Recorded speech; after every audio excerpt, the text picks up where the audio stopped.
How to save ChatGPT conversations as PDF.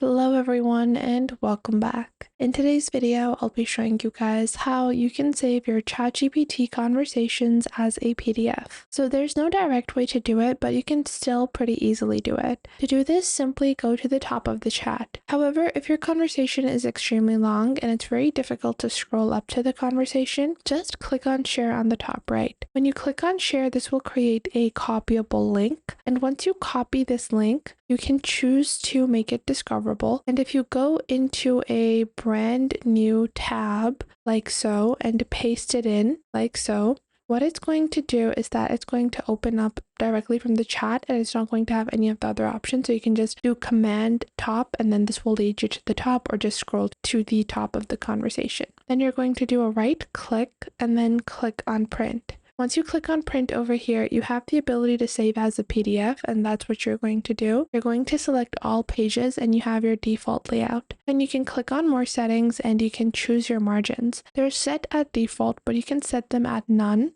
and then scale it to customize scale if you want, but I like to leave it at default. Then after that, you can click on background graphics to add them as well, but I don't want them. Then I do want minimum margins, so I will add them, but if you want, you can even set up your own custom margins if you prefer. Once done, you can simply click on save, and just like that, your ChatGPT conversation can now be saved as a PDF. So I hope you guys found this video helpful, and if you did, make sure to leave a like and subscribe, and I will see you guys in the next video.